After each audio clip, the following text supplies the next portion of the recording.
détention de leur dénonciation de leur détention les anciens ministres de Macky saisissent les Nations Unies madame ñi nga xam ni itam ñoo fi nekkoon si ministre Macky Sall ñu daal di saisir exactement les Nations Unies inculpés par la commission d'instruction près la haute cour de justice les 5 anciens ministres du régime de Macky Sall ñoom nag ñoo daal di saisir exactement le groupe travail sur la détention arbitraire et la rapporteuse spéciale sur l'indépendance des juges de l'ONU ñi ngi daal di dénoncer ainsi les procédures au niveau de cette juridiction qui ne respecte pas les garanties de procès équitable à cause de sa composition et son mode de fonctionnement car ces décisions ne sont pas susceptibles justement d'appel maanaam décision yi nga xam ni itam la haute cour du daal di yëkkati du daal di am li nga xam ne que moo di appel moo tax nag les 5 ministres de Macky Sall daal di saisir exactement li nga xam ne que moo di yoon ak war a yoonal bokk na si Moustapha Diop Mansour Faye entre autres Arfan alors naka daal di jàngatee justement par rapport ak ces décisions bi nga xam ni itam ñoom jël nañ ko pour condamner exactement leur détention après le combat intérieur les anciens ministres de Macky Sall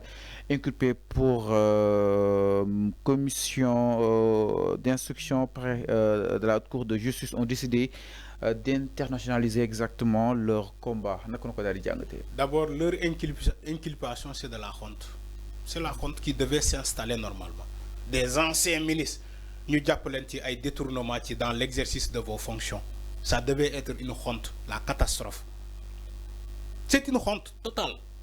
Avant, non, d'aller internationaliser le débat. Il ne s'agit pas de ça.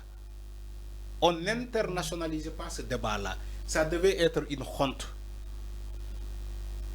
Yo même bon international. Xama tubabi. Xama tubabi de. Tubabi buñ la tuumalé ci corruption. Ils n'ont pas de sentiment. Tubabi buñ la tuumalé ci détournement. Dans ton pays, les Blancs n'ont pas de sentiment à ça. Ils sont mal conseillés. Les anciens ministres de Macky Sall, ils veulent internationaliser cette condamnation. Ils ne sont pas bien conseillés. Quel conseil ou Toubabi, l'union que nous bagnons, mom lañ leen topé au Sénégal. Détournement, enrichissement illicite, corruption. Toubabi, lolu dañ ko xex ba xalangu. Boo fa demee di layoo loolu tubaab bi sax buñ la yóbbuwul kaso duñ la jàppale ñi nekk Europe xam nañu baax li may wax tubaab bi loolu la ñu gën a bañ ay détournement yooyu ñu tuumal la si sa dëkk ni que danaa détourné da ngaa def corruption dañ laa corrompre nga daw ci tubaab yi pour ut intervention ñu ne la lan mooy sa dossier nga wone ko ni que dañ maa jàpp ci enrichissement illicite détournement de deniers publics corruption tubaab bi dañuy ne mais yow toi tu te fous de nous. mais enfin bataille présumée ils n'ont pas de procès ñoom jàpp nañu la composition de cette chambre baaxul aussi amul appel mënuñu ko def entre autres. ils ont noté des insuffisances. moo tax ma ne la ils sont mal conseillés. raison pour laquelle ils ont saisi. raison pour laquelle ma ne la ils sont mal conseillés. même si c'est présumé balaa ngay dem tubaab bi da ngay xaar ba ñu àtte ba pare. ba ñu attee la ba pare nga def sa recours yi ba recours yi jeex tàkk nga ne damay internationaliser mais yow léegi dossier bi demagul fenn lan moo la empêché xeexee ko Sénégal da ngaa xeeb les juridictions au Sénégal. non décider pour internationaliser. moo tax ma ne la ils n'auront pas de gain de cause parce que tubaab yi loolu du ñu banaliser loolu. fi amul appel fan la koy xeexee. loolu laa lay wax haute cour de justice fan la koy xeexee.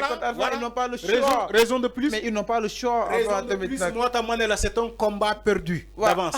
C'est un combat perdu d'avance. oui enfin suñu jàppale ñoom defuñu dara nag. dama ne enrichissement illicite boo demee ci dëkk tubaab yi duñu la jàppale ak corruption duñu la jàppale ils ont perdu ce combat là d'avance xam nga tubaab yi lan lañ leen jàppale.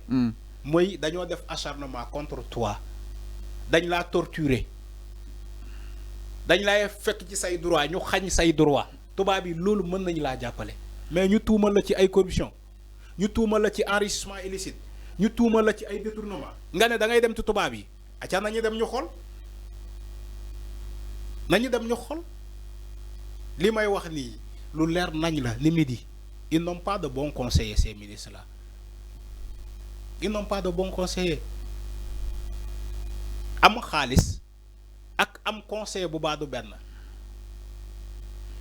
ñu bëri fii alal daf leen dab ñoom ñi nga gis ni ñu bëri alal daf leen dab politique moo tax amuñu ñu bëri ci waxuma ñëpp de dama ne ñu bëri ci ay ministre amuñu métier dañoo wax ba ñu nommé la ministre nga xëy nekk milliardaire nga xëy di taba ay graciel loolu mooy alal daf la dab amoo benn xam-xam mënoo conseiller kenn ba mu jàpp kenn mënu laa conseiller ba nga jàpp c'est ça la réalité. loolu moo am. amul leneen. Alors, exactement. Donc, les anciens ministres de Macky Sall, Amadou Ba et Moustapha Diop, entre autres, ont décidé d'internationaliser exactement le combat. Ils ont noté sans doute des insuffisances sur le fonctionnement de la Cour de justice. Alors, Alphonse, ça a été un plaisir. Nous avons vite fait avec les spectateurs à travers la 5 TV Sénégal. Oui, di jaajëfal sénégalais ñi doon suivre partout di la jaajëfal l'ensemble des équipes en régie jaajëfal suñu mbokk diaspora bi ak suñu intervenants yi internet yi yëpp ñu ngi leen di jaajëfal di leen remercier comme Justin Gueye Sadbouli le juriste il t'a posé beaucoup de questions pourtant li ma wax loolu la wax léegi booy internationaliser le dossier à base de quelle décision c'est ça. Moi, ces ministres-là, ils n'ont pas de bons conseillers, ces anciens ministres-là.